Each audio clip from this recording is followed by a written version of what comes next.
This week's show will cover three things. One is a new social media campaign called Phone Blocks and using Thunderclap. Both concepts are interesting, and I think it's something that we can definitely take some notes from and learn from. Next thing we'll cover is the Great Debate, the storytelling of science, and some of the world's leading scientists have some interesting discussion. I'll show you some excerpts from that, and then I'll give you the entire video in the link below. Lastly, we'll start a first part of a four-part series discussing and explaining to you the new structure of TVP Global. This first video is on SWOT analysis, that's strengths, weaknesses, opportunities, and threats. I hope you enjoy the show. Every day we throw away millions of electronic devices because they get old and become worn out. But usually it's only one of the components that causes the problem. The rest of the device works fine but is needlessly thrown away. Simply because electronic devices are not designed to last. This makes electronic waste one of the fastest growing waste streams in the world, and our phone is one of the biggest causes. So this is a new kind of phone. It's made of blocks. Detachable blocks. They are all connected to the base, and the base connects everything together. Electrical signals are transferred through the pins, and two small screws lock everything in place. So if, for instance, your phone is getting a little slow, you can just upgrade the block that affects the speed. Or if something breaks, you can easily replace it with a new one, or update it with the latest version. Another great thing about this is, you can customize your phone. So let's say this is your phone, and you do everything in the cloud. Why not replace your storage block for a bigger battery block? If you're like this guy and love to take pictures, why not upgrade your camera? Or if you don't care about any of this stuff, you can keep it simple and get a bigger speaker. You can choose the blocks you want, support the brands you like, or even develop your own blocks. Phone Blocks is built on an open platform where companies work together to create the best phone in the world. To set up this platform, we need to get the right companies and the right people involved. They will only get started if there is a lot of interest in a phone worth keeping. So this is the plan. To show them there is an interest for this phone, we need your voice. You can donate your social reach on the website. We gather as much people as possible.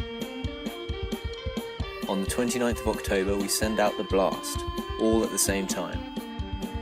Spreading all your voices to show the world there is a need for a phone worth keeping. The more people involved, the bigger the impact. Please visit phoneblocks.com to raise your voice and spread the word. Phone Blocks, a phone worth keeping.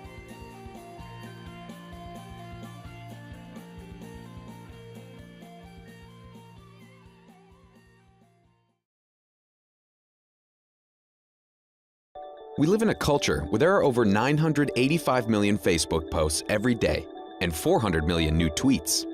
But with so much noise, how do you rise above the clutter when you need to be heard? This is Thunderclap, the first crowd-speaking platform that allows you to lend your voice to causes and ideas you believe in. Because when we speak together, we can make change happen. Here's how it works. Set up your page and create a tweet-sized message you want to spread. Set the number of supporters you want to back the message and the date you want it to thunderclap. Invite people to donate their social reach on Facebook and Twitter. If you hit your goal number of supporters, your message will be automatically blasted out by each person that backed the cause, reaching every one of their friends and followers at exactly the same time. This amplifies the social reach from what might have been a few hundred supporters to thousands, even millions. But Thunderclap doesn't just broadcast messages to the widest possible audience. It connects each organizer with the analytics and details of everyone backing their cause. Thunderclap helps individuals speak up about causes they believe in. From the first ever Thunderclap for Wall Street reform that achieved a social reach of over 4 million to a mother's plea to find a bone marrow donor for her daughter. Thunderclap is fueling some of the world's most important causes. From mental health to gay rights, curing cancer, climate change, missing children, Red Nose Day, Human Rights Watch, the Royal British Legion, immigration laws, the Obama campaign, and many more. Thunderclap has taken off organically, attracting an amazing group of some of the world's most influential people, and is fast becoming a go-to platform for change. Joining forces with Beyoncé, the United Nations harnessed the power of Thunderclap to send an unprecedented flood of social media messages, instantly becoming a trending topic in 17 countries. And now, Thunderclap can be embedded on any site on the internet as a button for change. The very first site to use it was the White House.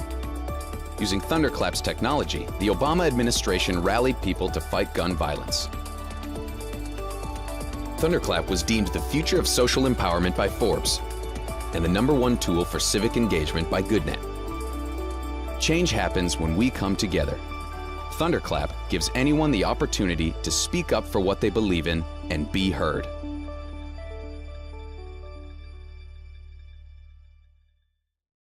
All right, so how cool is that phone? It's right in line with the concepts of a resource-based economy, being modular, being upgradable, being recyclable, and many other things. And in fact, Roxanne said it's a great demonstration of some of the concepts that you'll find in a resource-based economy. Very interesting. So it's a start.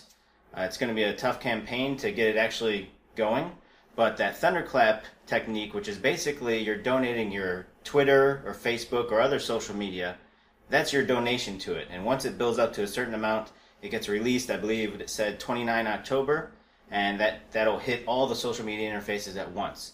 So if you like this concept, I urge you to go ahead and sign up for it and get ready to spread it on October 29th.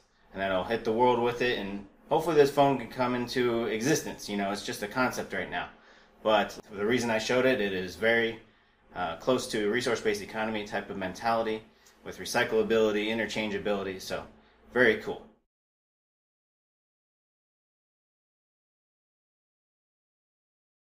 I tell you guys, if you want to worry about things, we are living at a great time. I mean, we've got this worldwide economic crisis, we got human immunodeficiency virus, we've got all kinds of diseases that are resistant to our things. We have what used to be 1.5 billion people, now it's going to be 12 or 15 billion people. And really, everybody here, climate change is the thing. But what if we had an optimistic view of the future where we come up with new technologies, new social structures, where people get along and address climate change and improve the quality of life for everybody? I would love to have that. Yeah. All right, so really cool. That's Bill Nye, the science guy, requesting media that shows a positive outlook of the future. And that's very similar, if not exactly, what the Venus Project is working on. It's a movie about the resource-based economy and then backtracking to today, explaining how we got to it. And so it's exactly in line with that, as well as what we're doing with this channel and other media outlets within the Venus Project, trying to show an optimistic view of the future instead of a pessimistic one, which is shown in a lot of Hollywood movies today. So, at his request, let's get this movie done. Let's move forward with the TVP aims and proposals, and on to the next thing. Hello everyone, and thank you for watching. This presentation aims to show the results of a SWOT analysis on TVP activism. My name is Filip Ivanov, and I'm a global administrator at the Venus Project. SWOT analysis is a structured planning method used to evaluate the strengths, weaknesses, opportunities, and threats involved in a project. Its aim is specifying the objectives of the project and identifying internal and external factors that are favorable or unfavorable towards achieving that objective. In this case, our objective is to assess the current state and performance of TVP activism. On the agenda today, we will be looking at the strengths, weaknesses, opportunities, and threats of TVP activism. Let's look at some of our strengths. One of our strengths is that we are promoting a resource-based economy. This is a completely new direction that resembles absolutely nothing that has been proposed or established in the past. In addition, the Venus Project has a comprehensive plan that is unmatched in terms of its global and holistic approach towards problem solving and redesigning our social environment. Moreover, the Venus Project has completed the first phase of their aims and proposals by creating a research center in Venus, Florida, and producing enough materials containing experiments and examples in order to provide detailed information about the technical and social aspects in a resource-based economy. Recently, the Venus Project has taken on the task to write the preliminary or draft script for the major motion picture as described in their second phase of their aims and proposals, to excel the distribution of such valuable information to a much larger audience worldwide. It is important to understand that presently there is no organization other than the Venus Project, comprised solely of 2 people, which has taken on such an endeavor and which has gone so far in respect to creating designs and solutions for a global resource-based economy. Should the time come for the first experimental research city to be built, it is also our responsibility to help the Venus Project communicate these ideas to the public in a very professional manner, in order for them to receive the necessary social, political, and financial support. Another strength is the new organizational structure. Under the Get Involved section of the new website, one can see a list of activities, including learning about and promoting of the Venus Project, activities for people in their local communities and in social media, and various activities that have been started by supporters. There is also a supporters section on the new website where people who support the direction of the Venus Project can contribute by performing specific tasks. In this way, we are giving people the opportunity to learn and contribute at their own pace. The volunteers section lists the official departments and projects. One can easily submit their CV or resume to the Human Resource Department and be processed. This provides a great opportunity to get professionals involved. There's also a mentor section where people can create educational courses based on the values presented by the Venus Project. In this way, we wish to encourage others to educate people about the concept of a resource-based economy as proposed by the Venus Project. The online community was created for all people who support this direction. The community aims to bring like-minded people together, and there are some very useful tools to let everyone know who are the other people in their area that also support the Venus Project. Since September 2011, many tools for communication, collaboration, and presentation of various educational and organizational materials have been tested, used, and developed. One very valuable tool is the official website of the Venus Project. One can find information about their aims and proposals, the research center in Venus, Florida, the media archive section showing their past media exposure, and the Get Involved section presenting options for supporters and volunteers. Google provides free services such as Google Hangouts and Google Drive, which we can use to streamline our communication. TeamSpeak is used for voice and text communication, and it is recommended for larger groups of people. Skype is recommended for private sessions between 2 people, but Google Hangouts performs much better when the number of people, consequently the bandwidth, increases. By combining the functionalities of Google Hangouts and YouTube, one can easily record a presentation of themselves or their computer screen, turning the capabilities of these 2 platforms into a broadcasting studio. Last but not least, the main social networks provide us with the tools to promote the Venus Project from a personal point of view. Circles, groups, and pages can be used to promote this new direction in many different ways. The information that the Venus Project provides has practical applications. By learning about the Venus Project, people get to learn about the current socio-economic system and its flaws. In consequence, they learn about their own values, and in time they get to understand where their behavior came from. Ultimately, people have the opportunity to understand the process which they have to go through in order for the transformation of their values to take place. In conclusion, the information actually provides the tools for people to distance themselves to whatever extent possible from the established detrimental social practices. Now let's look at our weaknesses. At the moment, we lack streamlined organizational processes that orchestrate in detail the available possibilities for anyone involved. Standardization is necessary in order for us to communicate and organize TVP activism in the most efficient way. Many individuals start their own projects irrespective of the clear instructions on how one can help. Most of those projects are overlapping in terms of aims and functionality. These practices create many unnecessary tools. Nation Builder and Redmine are the latest examples. It is not a matter of functionality, but if such functionality is required. In most cases, it is not. Consequently, resources abound in peripheral projects and many pieces of information are scattered without a central reference. This information is even used against the Venus project in some cases. All of the above create an environment where there is much lack of focus on important tasks. Especially since we're in the early stages of activism, we get much opposition about not being transparent enough and almost no enthusiasm from the other side when lacking a professional approach, due to our semi-open structure. At the moment, most of the people who are aware about the existence of the Venus project ask questions that are emotional or irrelevant and based on their current understanding and their indoctrination by their environment. The same applies with respect to the resource-based economy. The projections that we get are the result of incomplete information and its assimilation based on the current values. Both practices mentioned above are in conjunction with a lack of organizational capabilities of each individual. Frustration rises when a person does not have the necessary tools to structure, outline, propose, and implement their idea.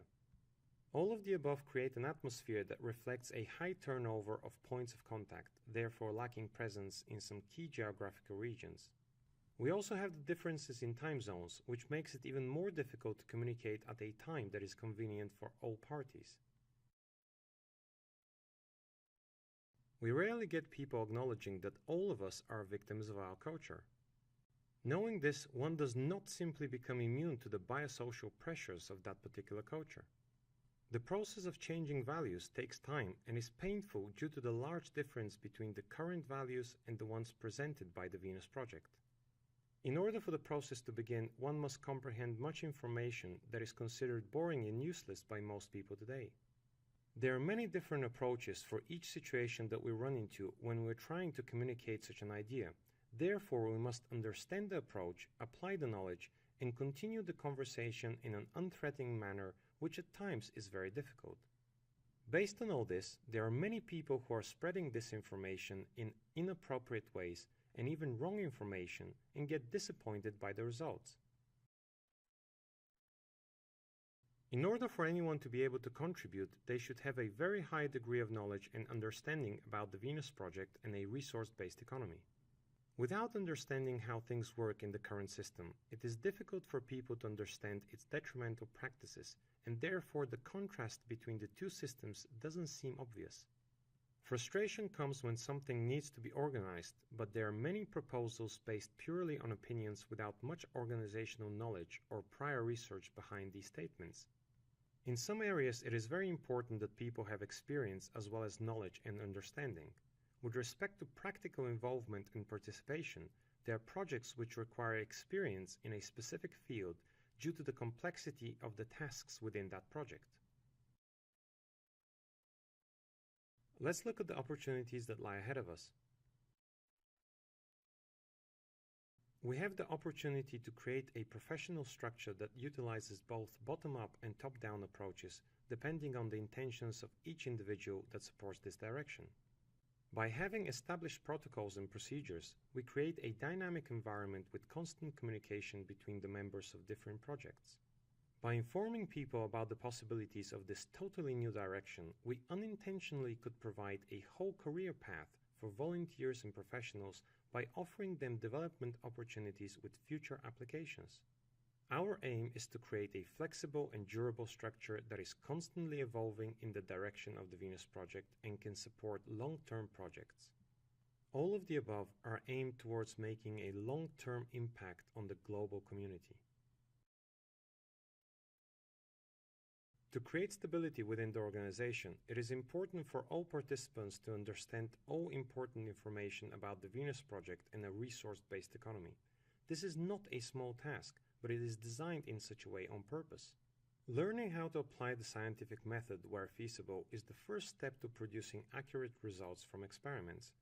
This is particularly important for people who are new, so they learn the principles of an educated opinion. Developing organizational abilities is the last requirement for an independent activist. If an activist understands the important information, applies the scientific method, and acquires organizational abilities, this person is an independent activist who can help and support newcomers without constantly requiring help from others. It is important that we are able to reach all levels of society, even though we might not need all people to agree with this direction for it to become reality. The first step we need to take is to improve our communication skills. In order to understand somebody, one must first listen to the other person and analyze the content of the information provided by ignoring the method of delivery. The Venus Project has a very useful trump card. Everything about the Venus Project is focused towards different types of solutions. In time, people who are dedicated in developing their communicational skills with respect to providing information about the Venus Project will eventually be able to communicate the idea of a resource-based economy to anyone who is willing to listen. Sustaining the integrity of the information is one of the most important tasks that lie ahead. The aim is to avoid misrepresentation and misinterpretation of the information provided by the Venus Project about a resource-based economy. Jacques and Roxanne are only two people, and if we claim to stand behind what they are proposing, it is also our responsibility to protect them from attacks on all media, corporate, or legal levels by applying responsibility in our own actions. Bear in mind that the major attacks from society, corporations, and the media are yet to come, and everything that has been perceived so far is just the tip of the iceberg. Here are the possible threats that we could be exposed to. One of the most common practices is misinterpreting the information provided by the Venus Project. Since many people have been interpreting the information based on their background in combination with their eagerness to spread the word and work on individual uncoordinated projects, the final result presents itself with display of information that has not been approved, endorsed, or it is not of the desired or required quality. Creating false impressions due to the lack of standardization can result in an atmosphere where people rely on their beliefs that what the Venus Project proposes as an alternative will definitely work without understanding the proposed method by which the concept will be tested. Due to the fact that people are interpreting information based on their background and their eagerness for a resource-based economy to happen as quickly as it possibly can, most supporters will waste much time trying to explain the steps for a short-term transition. If we are going to approach this endeavor in a scientific manner, the one thing we must not do is spread a message of hope. By trying to make the information presented by the Venus Project appealing to most people, we don't really change their values, and it is the emotional belief that creates their will for supporting the Venus Project rather than the understanding of the concept. The information should not be tailored to people's values, beliefs, or understanding. Rather, those people should be encouraged to learn and understand the proposed principles. In order for us to clarify which scenarios are realistic, we would waste much time and resources trying to explain to the general population that their thoughts and perception are inaccurate, which by itself creates frustration. With such a prejudice on the line, we already have many misguided people that are acting alone. Evidence for this are all the communities that associate themselves with the term resource-based economy. So far, we have seen that other organizations have successfully damaged some of the integrity of the information provided by the Venus Project by misusing the concept to serve their own interests. The processes within any organization create the environment for that organization to follow its initially created strategy or to account for external pressures, which is not always the best option. TVP activism can easily become another so-called movement if we don't get our acts straight. We have to be aware that this is just the beginning. As we grow, more organizations will try to acquire information for their benefit due to the fact that their solutions do not differ from the current mindset. Last but definitely not least, misuse of the information provided by the Venus Project in combination with the threats mentioned previously can result in the implementation of a system that is actually detrimental to the human civilization, following the path of former systems. A good example is communism. It was presented in a completely different light and just as utopian for its time as a resource-based economy is now. One of the key elements about communism being implemented correctly was that it had to start with the most developed country in the world, not one of the least developed ones. Many decades later, the concept of communism is assessed on the negative outcomes, ignoring the false implementation methods that were used at the time, and even more so, the misguided population that chose those methods. It would be a good idea for us to work towards a direction that does not allow for such a possibility to happen with the concept of a resource-based economy. With this, I would like to conclude my presentation. Thank you very much for your time.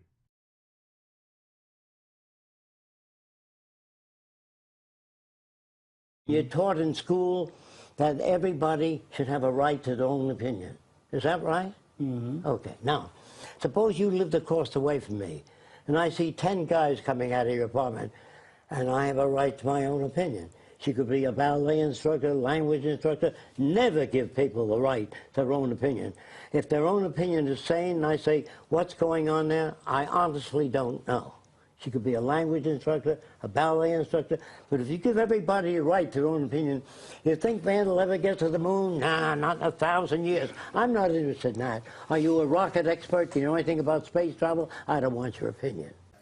Okay. I think we can add something to that, which is that there's an attitude in the culture that says that everybody's entitled to their opinion, and you've got to respect their opinion.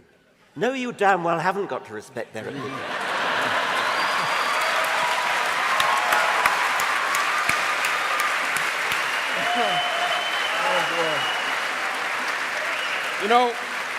You know, that's a great segue because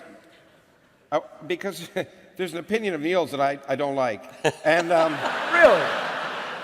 Boy, knock me over with a feather. actually he's going to say it's not an opinion, but let me ask this, jump to this question. Bring it on. Yeah, I figured. Okay.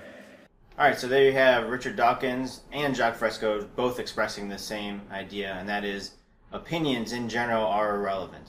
When we say things like everybody is entitled to their opinion, we're actually being very detrimental to the progression of humans.